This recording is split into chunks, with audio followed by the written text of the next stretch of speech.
A ruined keep, Toscalia County, Sofra Prefecture, Taldor, mid-autumn 4718. Upon their return from Axis, the heroes of the War for the Crown, Aurelius, Demi, Diyanah, and Marius, had learned that Diyanah's family had been imprisoned by a Grand Duke loyal to their great enemy, Maxillar Pytherius. The famous Frascati family vineyards were under new management as well. Before the Battle of the Mahetto Fields, the heroes had taken a day to take care of this matter of a more personal nature, and thanks to Aurelius's growing mastery of the arcane, they felt they could be in and out quickly. Aurelius would teleport them to Diyanah's family vineyards. They would find out where his brothers had been taken, and they would teleport back to the front before the battle would commence. The faint shimmer of Aurelius's teleportation magic faded as the party found themselves in the upper level of what appeared to be a long-forgotten keep. The air was still here. It had once been a bedroom, though now little remained of its former comfort. The wooden furniture had been reduced to ash long ago, leaving behind only scorched stone and the twisted remnants of metal bed frames and fixtures. Sunlight filtered through the cracks in the ceiling, illuminating the invasive green of ivy and of weeds that crept along the walls and floor. A few brave tendrils had even wound their way towards the broken remnants of a hearth on the far wall, where a scattering of ashes remained. Diyanah's eyes blazed with rage. "I thought Vaubelar had taken the vineyard for himself. This place has been burned to the ground." His words were angry, loud even, but no one but the party would be able to hear him. They had teleported in, ready for a fight. Aurelius had cloaked them in an invisibility sphere, and Demi had muffled their sounds with a silent table spell. They were invisible and silenced. With this magic in place, they were audible and visible only to each other. Aurelius paused and looked around. "This doesn't make any sense," he said slowly. "Even if they had burned down your vineyard, which they wouldn't because your vineyard produces far too much money for the prefecture, it wouldn't be all overgrown like this." Aurelius pulled out the black figurine of Rodrigo from his pack and summoned his raven familiar to have a look around. A moment later, Rodrigo flew back into the room, and Aurelius appeared to commune with it via arcane means. "I've made a mistake, my friends," he said slowly. "Teleportation magic functions based on familiarity. It reads my experiences and my memories and moves us accordingly. I was 11 years old when my father was killed, and my mother and sister and I had to flee Taldor for Katheer. I guess my memory of that time is a little muddled. I tried to teleport us to Diyanah's vineyard, and instead I think—" Diyanah figured it out as Aurelius was explaining it. "We're in the Betnos keep," he said with surprise. "This was your old bedroom." "Yeah, Pytherius raised this place long ago. Let's go. Nothing but painful memories are left for me in this place. We're not far from the Frascati Vineyards." Aurelius and Diyanah had given the party a little of the lay of the land before they had left. Toscalia County was about the size of Marat County in the Tandak Prefecture. It was also the county just immediately north of the prefecture capital of Zimar, along the beautiful Jalrun River, a rolling hill country dotted with small towns, farms, and vineyards. The old Betnos lands, now long abandoned, were located about 10 miles from the Frascati Vineyards. In their childhood, Aurelius and Diyanah had been close neighbors, and their families had been quite friendly as provincial lords of fairly similar standing. Before they went any further, however, Demi had spotted a place in the old keep where the floor was giving way, revealing a hall beneath them. In the hall, a small fire was lit, and figures were huddled around it. "Looks like your old home has some squatters in it," noted the bard. Aurelius leaned over and had a look. She was right. The squatters looked like a group of half-orcs wearing dirty leathers and cloaks. "Friends of yours?" asked Aurelius of Marius. "Come on now, Aurelius," said Marius with a hint of annoyance in his voice. "We don't all know each other, okay?" Aurelius grimaced awkwardly. "Sorry, I shouldn't have said that. Look, team, it's a shame that my old home has a bunch of squatters in it, but our spell durations are ticking away and we're wasting time here. I have a spare teleport prepared in case of a situation like this. Let me just get an aerial view myself, and I'll get us to the right place, okay?" Aurelius cast an overland flight spell on himself, and hovered out of the keep bedroom, rising up into the sky, until he could see the familiar Frascati lands on the horizon. He flew back into the room. "I got it. Let's go." The Frascati Vineyards, Toscalia County, Sofra Prefecture, Taldor, 4718. Another shimmering teleportation later, and the party found itself in another room, this one looking more in use, like a young girl's bedroom. This had been Diyanah's room when he was a child, in fact, but it had most recently been turned into Valeria Frascati's room. Valeria was the daughter of Vespero, the Frascati middle child.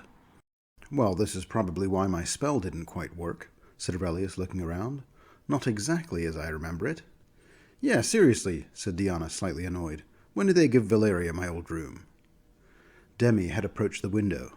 "Diyanah, it looks like your people are still working in the vineyard." There were people in the field picking grapes, and in the crush pads located a little ways away by the tool sheds and cellars. Diyanah walked over to the window as well, and proceeded to point out a thin woman with a lined face and graying hairs, who was directing the labourers at the crush pads. "There, that's Harrietta. She's the lead vintner among our hired hands. Harrietta has worked for our family and effectively served as head of house staff for the last 15 years. If anyone knows what happened to our brothers, it'll be her." "Let's be careful now," said Marius. "Look, there are Sovereign Prefecture soldiers stationed close to the crush pads." He pointed to a cluster of soldiers wearing chainmail armor, decorated in patterns of green and gold, and bearing a silver badge with an emblem of a hawk, the colors and symbols associated with the city of Zimar. They were accompanied by a cleric wearing robes of blue and gold, with the key of Abadar decorating his heavy pauldrons. "Rodrigo can scout," suggested Aurelius, releasing the bird into the air and allowing it to fly overhead and report back on its findings.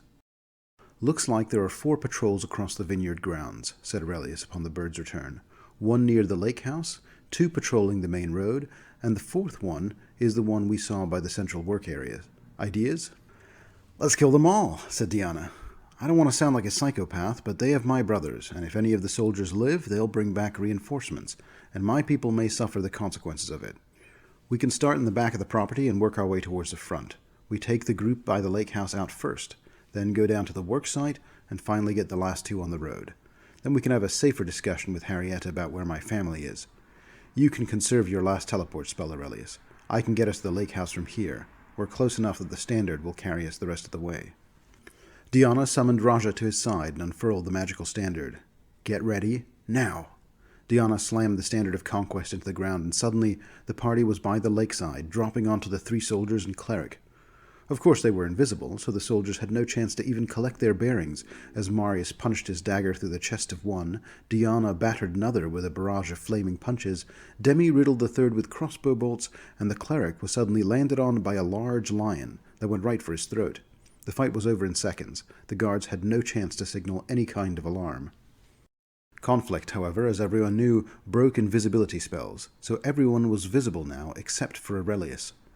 Not a problem, it was time for Aurelius to use his Mage of the Veil skills, placing a seeming spell across the party, disguising everyone except for Aurelius himself, who had never broken his invisibility. The party, now in disguise as a patrol of soldiers, approached the central worksite. Marius, who was disguised as the cleric of the group, approached the other patrol first in the lead. The other patrol's cleric stepped forward, asking him if there was any trouble at the lake house. Marius said nothing. He merely got close enough until he could pop the blade in his gauntlet and smash it hard through the vulnerable point in the cleric's breastplate armor where the underarm was. The cleric looked at Marius's disguised face in surprise. Before the other soldiers could react, Diyanah, Demi, and Raja dropped their own disguises and cut them down. The chaos of the skirmish settled as the last of the patrol fell to the dirt, their weapons clattering to the ground. Raja gave a triumphant roar, his teeth bared and blood on his muzzle, though he backed off as Diyanah placed a calming hand on his shoulder. The sight of the savage lion was about to send the laborers fleeing from the worksite, but Diyanah called out to Harrietta. It's me," he said. "The lion's my companion. Tell everyone to stay calm, and we'll get everyone to safety soon enough." Harrietta stood frozen amid the stunned laborers.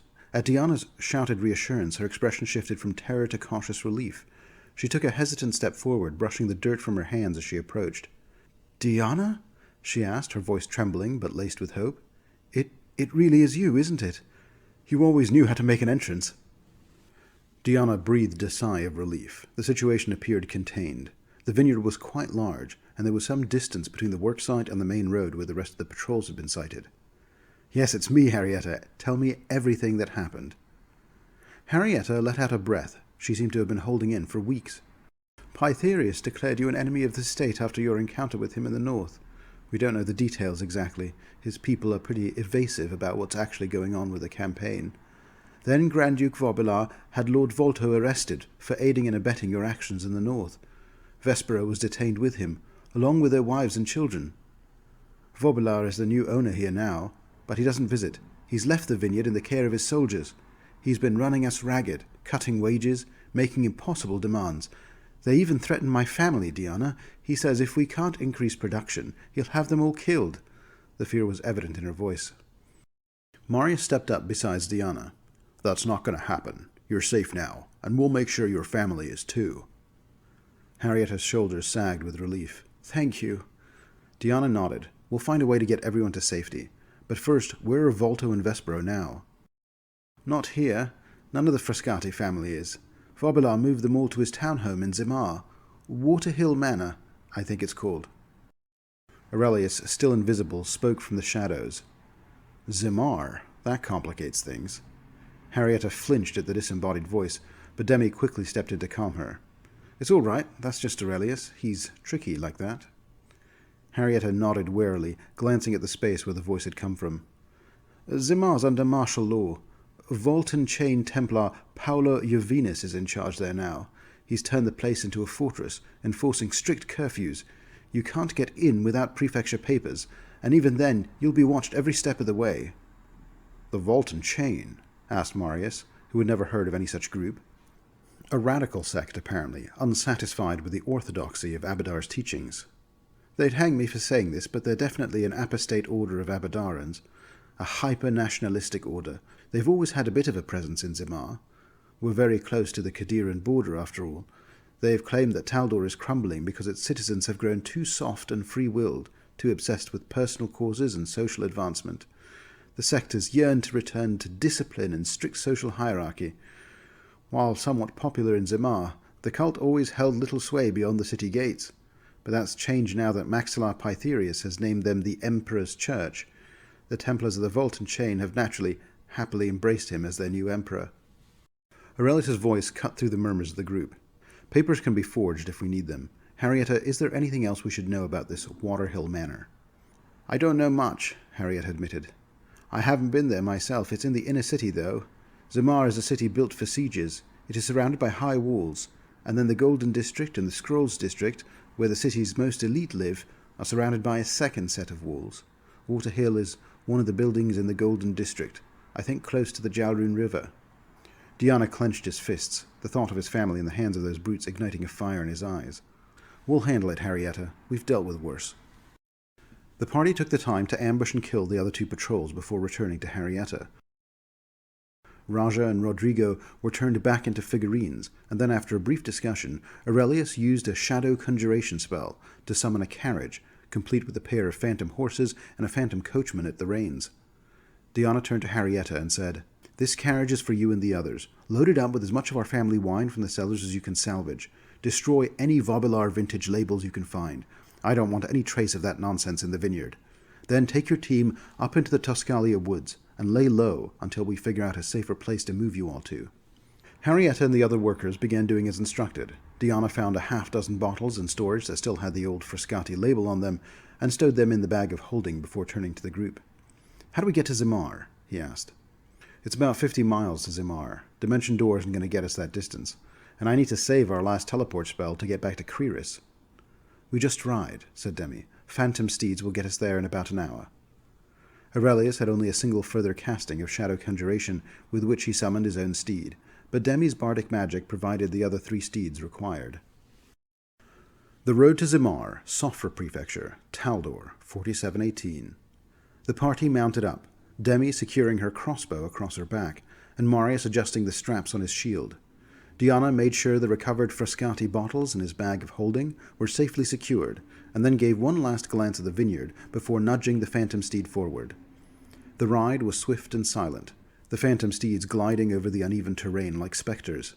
The wind cut sharp against their faces as the forest and hills blurred past.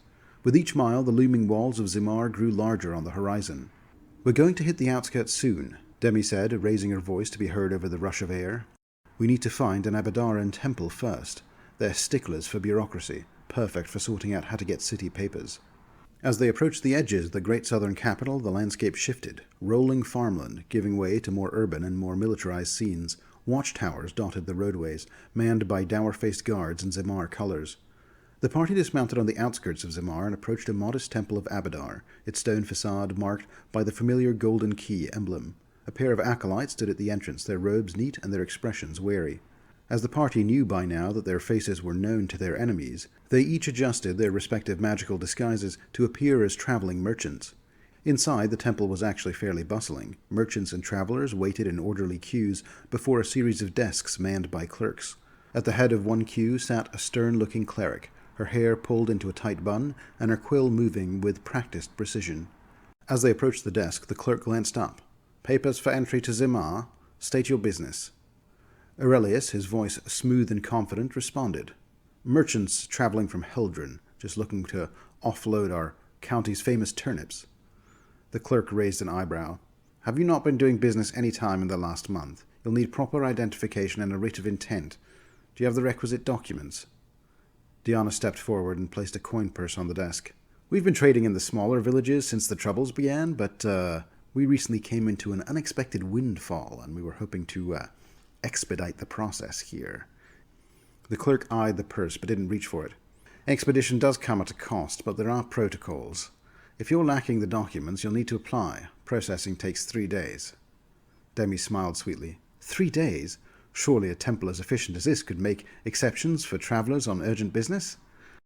"Exceptions are rare, but not impossible. Let me see what our options are."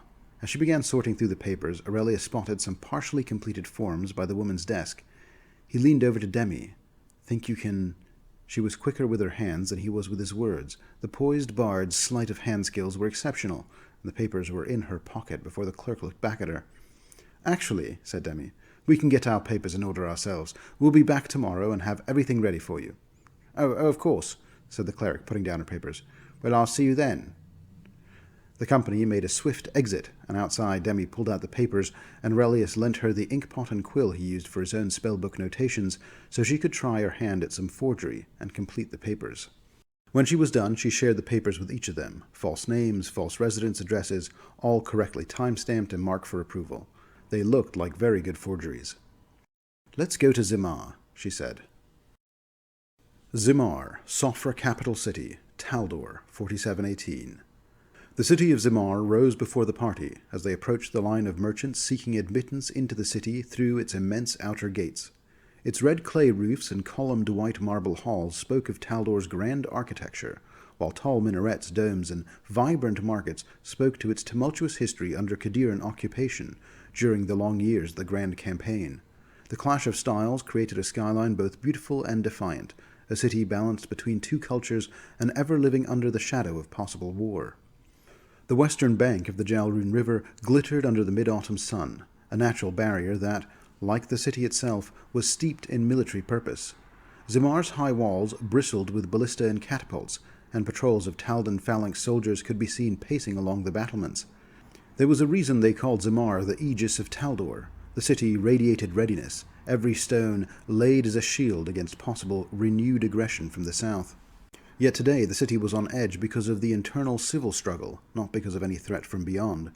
Even from the outskirts the tension was palpable. Banners snapped sharply in the wind, and a grim procession of guards inspected travelers entering the city gates. The roads leading to Zimar were crowded with traders and petitioners, their carts laden with goods, slowly passing the gates under the watchful eye of the Zimar sentinels, a vigilant city watch that seemed particularly numerous at the moment. As the party approached the gate, this time they had opted for conventional rather than magical disguises, fearing that Vault and Chain Templars might be casting Detect Magic to identify visitors. They also hid many of their more powerful magical items in bags of holding.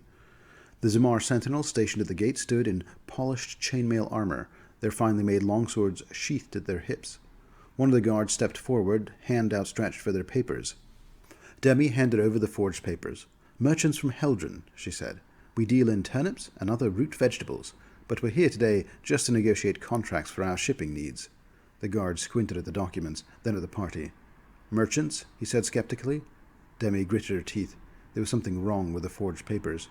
The sentinel didn't like what he was seeing. He called over one of the Vault and Chain Templars who scanned them for magic, but didn't find any. The Templar dismissed the guard and looked over the papers again. "Says here you're from Heldren, but the paperwork is from Tuscalia County," said the Templar directly. Demi had not realized there was any special marker on the paper signifying where it had been furnished. Perhaps there was something she could not see. They had chosen Heldren because they thought coming from Tuscalia or anywhere near the Frascati lands might be risky. She had forgotten the golden rule of deceit, which is to keep it as close to the truth as possible. Yes, we are from Heldren, but we picked up the papers last minute before heading into Zimar, on the Tuscalia outskirts, she said. Her voice was unsteady, though, and it was not her best lie. Aurelius was worrying too much about this. There were far too many guards at the gates. It was too early to be detected. The cleric had actively cast a detect magic spell, so obviously, thought Aurelius, they didn't have a permanent magical detection spell up. He risked a charm spell of his own. It's a simple misunderstanding, said Aurelius to the man, as the magic settled onto him. Right, said the man, suddenly seeing them in the best possible light. This looks good to me. You can proceed. You'll find things tense in the city. Curfew starts at dusk, and no one moves without the right papers. Move along. The party breathed a sigh of relief as they entered the city. Inside the gates, Zimar's streets unfolded in an uneasy mix of vibrant activity and oppressive order. Merchants hawked wares in brightly colored tents, begolden Templar inquisitors of the Vault and Chain prowled among them, their gilded armor catching the sun. Above the murmur of trade and distant hammering of smithies, the rhythmic clatter of boots echoed as patrols of Taldan troopers passed by. Looks like the whole city's on edge, Demi muttered as they pushed through the crowd. Well, they've always had reason to be a little wary, Aurelius said. The city remembers the grand campaign too well. Now Pytherius has them all wound tight with fear and paranoia. Their journey took them down a main thoroughfare that divided the city's eastern Anvil district, a busy quarter dedicated to industry and manufacturing, and the residential, if somewhat downtrodden, Adobe district to the west. Diyanah pointed at the end of the main boulevard, just beyond a large public bathhouse that had been built to draw the eye at the center of the city, at another gate manned by guards. There's another damn checkpoint before we get to the inner city. Yeah, the last time that didn't work very well, said Aurelius. These papers look good to us, but there's something wrong with them. We need a new plan. Dimension door? Asked Demi. If we knew a safe spot to materialize on the other side without drawing attention, sure, replied Aurelius. Another invisibility sphere and then we fly over? Asked Diyanah.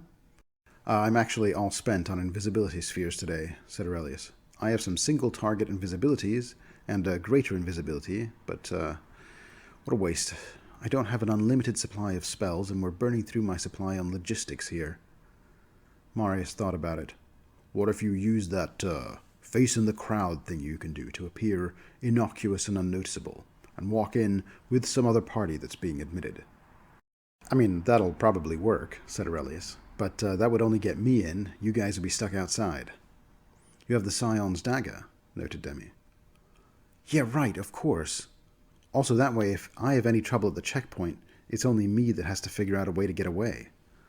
Aurelius liked this plan. He put his hood up and walked right up to the gate as a group of scholars were being admitted into the Scrolls district. There were maybe 6 robed figures that comprised the group, and Aurelius simply stood beside them and disappeared among their number. The Zimar sentinel's eyes went right over him, as he did a quick head count and checked their papers. They're all cleared for the Scrolls, he said, waving them into the district. Aurelius had already told the party to be patient with him, as he'd need to find a place to teleport them in discreetly. So once he crossed the threshold, he decided it would be worth his time to have a look around and see if he could find Waterhill Manor before summoning his friends. Aurelius found himself wandering the Scrolls district, a stark contrast to the militant tension of the outer city. The district radiated an air of refined civility, its white marble houses with columned halls gleaming in the midday light. Even under the shadow of martial law, the streets here were well kept, the cobblestones swept clean by diligent workers. It was quieter, too, save for the occasional murmur of intellectual discourse drifting out of an open window or the rhythmic tapping of a scholar's cane on the stone. Government officials and nobles could also be found here, dressed in subdued yet elegant attire, moving purposefully between the administrative buildings. Yet their faces bore an uneasy calm, suggesting that even the upper classes couldn't entirely escape the strain of Pytherius's rule. Aurelius paused to examine a small antique shop, its sign painted with the words, Relics of Antiquity, Osirian, Aslant, and Beyond. Through the window he spotted glimmers of ancient trinkets and artifacts displayed on silk-draped pedestals, Osirian canopic jars, Giscan automatons rendered inert, and what appeared to be a fragment of an Aslanti sundial. Aurelius loved a curio shop, so he briefly stepped inside and asked the proprietress, an elderly woman with a kindly face, if she could direct him to Waterhill Manor.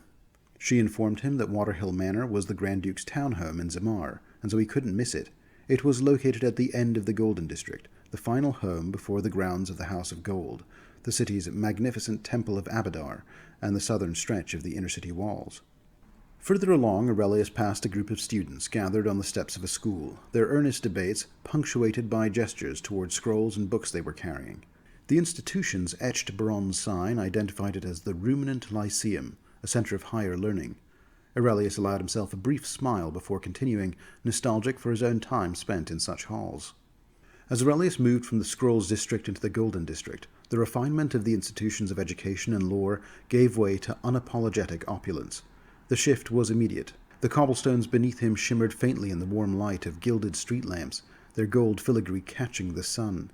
The air was perfumed with delicate minglings of exotic spices and blooming flowers, carried from the extensive gardens that surrounded the House of Gold. The houses were not just town homes for the wealthy, they were estates, each vying for attention with ornate facades of white marble, gold inlaid decorations, and statues of heroic ancestors or mythical figures. Spacious plazas stretched between them, their polished stone surfaces broken up by grand fountains that burbled softly. Sentries in fine livery stood at regular intervals, a reminder that even the wealthiest nobles relied on more than statues to keep themselves secure. Aurelius kept moving. Although his Mage of the Veil School abilities made him seem innocuous in any environment, he thought it best not to linger near any of the armored guards for too long. As Aurelius reached the quiet southeastern edge of the Golden District, he sighted Waterhill Manor. As the shopkeeper had suggested, it was unmistakable. The manor was perched atop a gentle rise, its white marble walls lavishly accented with extensive ornamentation. The path leading up to the estate was flanked by a terraced garden, protected by an ornate black gate. The gated entrance was flanked by two heavily armored guards, wearing tabards decorated with black wyverns, the sigil of House Vobilar. Aurelius crouched behind a hedge near the base of the manor's hill, observing the activity. Apart from the two guards stationed outside, there didn't appear to be any activity actually occurring at the house. The guard and topiaries also provided ample cover to teleport his companions in, and getting through the gates was very straightforward for Aurelius, whose overland flight spell lasted for hours, and was therefore still active. He glanced around quickly to make sure he was unobserved, and then passed stealthily over into the garden. Then, spotting a tool shed in the garden, he glanced into the door that had been left slightly ajar. It was empty, and large enough to accommodate four. He activated the Scion's dagger to recall his bodyguards. Standing before him suddenly were Diyanah, Marius, Demi, and Diyanah again? "What am I doing here?" said the second Diyanah. He suddenly shifted faces, and they all realized it was Rankle that Aurelius had summoned. "Oops," said Aurelius with a start. "I'm sorry, Rankle. I had completely forgotten that I had attuned you to the dagger last night. I just meant to summon the other guys." Rankle just shook his head. "It's fine. I'll just cast a sending spell and let Count O'Kara know that I'm indisposed for the afternoon, and he has the command while I'm gone." They let him take a moment to do this, and then the Cavern elf turned to them and said, "Someone catch me up. What are we doing here?" We're in the garden of Waterhill Manor, Grand Duke Vobilar's townhome in Zimar's Golden District. We believe this is where Diyanah's family is being held." "Well, sounds like you summoned me for all the fun stuff," said Rankle, drawing his Numerian blade. "It'll be good to fight alongside you all once again." "Now hang on just a minute," said Demi. "Before we go kicking any doors down, let me do a little investigation. I have a new spell I'd like to try out." Demi prepared herself to cast a special androphon version of the insect scout spell, conjuring a small number of nanotech flies around her. "These insects will scout the home and download their data back to me when they return. I'll have a rough understanding of the layouts, along with a sense of how many people may be inside the home already." This seemed like valuable intelligence, so the party waited while Demi's nanotech spies scoped out the building's interior and returned with their report. Once they returned, Demi detailed what she had learned for the party. "The building is 2 stories tall, and there's a small basement underground as well," she explained. "Immediately beyond the main entrance is a large living room built into 3 tiers. My spies report that there are 3 figures in the room, possibly servants. Diyanah, I should warn you that one of them is either a child or more likely a halfling." "Trust me, that halfling is going to be super dangerous," said Diyanah. "We should take him out first." Demi ignored this and continued. "A set of steps lead up from the living room to the dining room. It's empty. To the right of the living room are stairs leading to a second floor, and then immediately beyond those, a corridor with 3 doors. The first door leads to a library, the second to a servant's quarter. There is a chair in that room, and a man is tied to the chair. Could be one of mine, said Diyanah. Yes, it could, said Demi. My spies can give me no indication of his condition, though, beyond the fact that they're physically bound. What else do you see? Asked Marius. There's a pretty fancy sauna and bath at the end of the corridor, and then opposite the library and servants' quarter there is a kitchen. The kitchen is also connected to the dining room, and steps lead down into a basement from the kitchen. So just to confirm, said Aurelius, on the ground floor there are only 4 creatures, 3 human-sized and a halfling-sized. 3 are in the living room, and 1 is tied up in the servants' room. Yes, said Demi. Well, I like those odds, said Diyanah. What about upstairs? Upstairs there are 2 bathrooms, 4 nicely furnished guest rooms, and a master bedroom. There are only 2 people on the whole floor, and they're on the bed in the master bedroom. Diyanah raised his eyebrows. Not en flagrante delicto, I hope? He asked. Demi giggled. I don't think so. The scouts gave me a rough sense of their positioning. I think they're just talking to each other on the bed. In the middle of the afternoon? Asked Aurelius. I think they might be, Demi considered this for a moment. Maybe Vaubelar's mistresses. Oh, gross. I bet you're right, said Diyanah. Are we allowed to kill people just for being gross? Marius decided to push the conversation along. What about in the basement? Any sign of Diyanah's family there? It's just a small basement. No sign of additional captives, she said. So this is a bust? Asked Diyanah. Nah, said Aurelius. I asked around in the Scrolls district. The Frascatis were definitely brought here, all right. Maybe there's a secret passage in the basement. Diyanah snapped his finger. That does sound like exactly the sort of thing Vaubelar would have. Marius considered their next moves and spoke up as well. It's just servants in there, he said. We can do this with stealth rather than force. Aurelius can make me invisible, and Rankle can make himself invisible. Diyanah can disguise himself as Grand Duke Vaubelar. Aurelius can enter the room with his face in the crowd ability. He'll just seem like a valet of some kind. Demi can either disguise herself or as another servant, or if we're worried all his people are known to the staff, then she can maybe go invisible as well. That's a good plan, said Rankle. Vaubelar is a Grand Duke. His staff may note if he's acting unusual, but a little eccentricity is normal for a man of his station. I think you may be able to just walk in like you own the place. I'm going to wait outside, though, and stay hidden. There are 2 soldiers posted at the gates that we've bypassed, and if there's trouble inside, I want to make sure they don't run off somewhere. What do you think, Demi? Said Aurelius. It's a good plan, she said, but I want to pump the ladies upstairs for information. I'm going to need one of the wine bottles for that. And she reached into Diyanah's bag of holding and pulled one of the 6 recovered wine bottles. And we don't have much time, so let's just do this. Demi stepped towards the door of the shed, whispered a spell, and opened it. For a brief moment they could see the interior of one of the upstairs bedrooms, but then she closed the door behind her and was gone. What was that? Asked Diyanah. That was a bard spell called Urban Step, said Aurelius with surprise. It's a personal teleportation spell, taking her, I'm guessing, up to the 2nd floor of the building? What's her plan? Asked Diyanah. I don't know, but whatever she's doing, she's on her own, said Aurelius quickly. Let's get you disguised as Vaubelar real quick. The party had met Grand Duke Urgence Vaubelar at the Exaltation Day Massacre. In fact, astute listeners will recall that Diyanah had studied him, and had planted an alchemical rod on one of his servants to embarrass him at the event. They knew exactly what he looked like. Diyanah and Aurelius had both been closely spying on Pytherius and the Grand Duke around the portrait gallery, and had a pretty good recollection of his mannerisms. Diyanah fit the part easily once the hat of disguise had been adjusted to be a good match for him. Then Aurelius put an invisibility spell on Marius, and the 3 of them walked right through the main doors of the manor house. Meanwhile, Rankle approached the gates under his own special Fey invisibility, just to make sure the guards at the gate didn't notice anything suspicious happening. And they didn't. They were on the outside of the gate, and there was a little distance between the door of the manor and the outer gate. Diyanah pushed the door of the manor open forcefully, and Aurelius walked closely in behind him. It was as Demi had described. The large living room was built into 3 tiers, ascending from the area adjoining to the front door to a large semicircular wall of windows looking out over the garden to the west. Plush blue sofas lined the walls, intermixed with statuary and potted plants. There were indeed 2 men dressed in servants' garb in the living room, and they had apparently been having a jovial discussion with a fidgety halfling butler until the arrival of the Grand Duke interrupted them. The halfling butler looked up with surprise. "You're back early," he noted. "How did the discussion with Paolo go?" Diyanah decided Rankle was right. Lords were entitled to their eccentricities.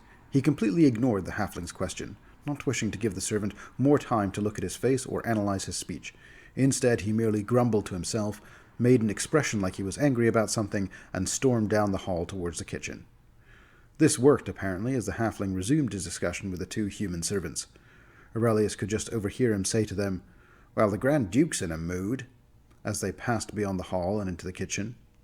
They decided to immediately proceed to where they thought would be the most likely place to find something hidden, the basement. Invisible Marius, unremarkable Aurelius, and disguised Diyanah went down the steps from the kitchen to the small basement, which at first glance appeared to be a pantry of sorts. Diyanah immediately became distracted by something when they reached the basement. Tucked into an alcove by the bend in the stairs that led down to the lower level was a large chest. It looked like it might be some kind of treasure chest. "Well," said Diyanah, approaching the chest, "this is a nice find." Meanwhile, upstairs, Demi stealthily stepped out of the bedroom. She used no magic to hide the sound of her footsteps. She just walked as quietly as she could around the corridor. The door to the master bedroom was slightly ajar, and she could, very carefully, from the hall, risk a glance inside without being detected. A wide, king-size, plush bed, overflowing with pillows, sat beneath a half-dome of windows looking west over the garden. A wardrobe, a desk, a bedside table, and an overstuffed sofa filled out the rest of this massive bedchamber. Chatting and giggling on the bed were scantily clad Katheeran dancing girls. Demi figured this was Vobilar's thing, and she activated the envoy ring, taking the form of a scantily clad Katheeran girl herself, and walking confidently into the room. "Hello, ladies," she said. "The Grand Duke said I might find a couple of his friends up here today, and he suggested I might bring you a bottle of wine. Care to share?" The two ladies bolted upright. A moment of shock washed over them, but it was soon replaced by curiosity. "How could we possibly say no to an offer of wine?" said one of them. "I'll grab the glasses," said the other, getting up and grabbing some fancy-looking stemmed crystal glasses that had been left on the desk by the wall. She came back with the 3 glasses and handed them out to Demi and her friend. "I'm Jenny, and this is Chandra," she said, introducing herself and her friend. "And we thought we knew all of the Grand Duke's special friends, but we've never met you before." "My name is Diyanah," said Demi, "and I must admit I only met the Grand Duke today, but we immediately hit it off, and he suggested I come here and get to know the two of you, and that maybe we could hang out tonight. He's so rich and powerful. I was really excited he took such a special interest in me." "Well, he is the most powerful man in the prefecture," said Chandra matter-of-factly, "so I guess it is kind of a privilege to know him." "He's kind of a bore, though, when you get down to it," said Jenny. Chandra giggled at this. "Oh, you're terrible," she chided, and Jenny gave a silly shrug. "So give me the goss, ladies," said Demi, getting very into this whole persona. "What's the Grand Duke been up to lately? And I heard a rumor he brought some prisoners here, and no one saw them leave this place." "Well, aren't you a curious one?" said Chandra, narrowing her eyes slightly. She downed the whole glass of wine in a single swig, and poured herself another glass. "We're both going to have a little more of this if we're going to talk about any of that." Demi also downed her glass. Her android metabolism processed alcohol, or indeed any kind of toxin or poison that affected most biological creatures, very efficiently. She poured another glass for herself as well. "I like how you ladies roll. So come on, give me the tea." "Okay," said Chandra. "Let me get something." Chandra walked over to the wardrobe. She opened it, and a number of gowns and robes were hanging in there. She pretended to look through it, but Demi's keen eyes caught sight of what she was doing. Chandra was casting a charm person spell on Demi. Demi shrugged off the magic. It seemed like Demi wasn't the only one here pretending to be something they weren't. "Two can play this game, though," she thought to herself. She activated the powerful charm monster spell contained in the envoy ring and targeted the girl named Jenny, who was still standing next to her. Jenny succumbed to the spell. Demi could tell from the subtle shift in her expression. "Now, be honest with me, girls," said Demi. "Something tells me you're not just regular old Katheeran dancers, are you?" Jenny giggled at Demi. "You got us," she said. "We're in disguise. Want to see my real face?" "Do I ever," replied Demi. "No, Jenny, what are you doing?" said Chandra, suddenly annoyed at her friend. "Come on, Diyanah here is totes cool," said Jenny, and suddenly Jenny's face distorted and changed. Her body and clothing remained the same, but her face was no longer human. Demi was looking at a woman with twisted hands and the face of a crocodile. "Boo," said Jenny. Demi's extraplanar database told her exactly what she was looking at. This was a Rakshasa, a shape-shifting immortal creature. Demi tried not to show her concern. "I love it," she said enthusiastically. "I wish I could do that." She was suddenly regretting going in so half-cocked, without backup and without a real plan. Meanwhile, down in the basement, Diyanah was excitedly prying open the large treasure chest. Unfortunately, he triggered a hidden trap. A mechanical trigger caused a hail of arrows to shoot from the chest, catching Diyanah despite his honed monk reflexes and slamming him against the far wall. Pierced by many of the deadly projectiles, Diyanah couldn't help but cry out in pain. Marius and Aurelius winced as Diyanah cried out, and they both could hear that the servants upstairs were running towards a kitchen. "Ah, so much for the sneaky approach," thought Aurelius. "It always comes to a fight in the end." End of chapter. Hi there, thanks so much for watching. You've just watched Season 5, Episode 2 of my Pathfinder 616 War for the Crown series. In this particular episode, our heroes finally embark on their adventure to rescue Diyanah's family. This episode is called the Frascati Vineyards, and as we will see, the heroes teleport to Software Prefecture and they go on the hunt for Diyanah's family. One of the things I've talked about in a number of my GM recaps is that as a GM, I like to, as much as possible, try and take elements of character backstory and weave them into the general plot of the narrative. So when we were in the north of the country, when we were in Avon Prefecture and crossing by river across North Tandak, I had, of course, various elements from Demi's backstory come to the fore, the Druids, and then, of course, the Falspars. Now that we were going into the south of the country, I knew I needed to carve out some time to get to some of Aurelius and Diyanah's backstory. Aurelius and Diyanah were childhood friends. This is one of those things that we worked out in our character creation way back at the beginning. They lived very close to each other. They live in the same county. Their parents were both of similar kind of stature. They were both,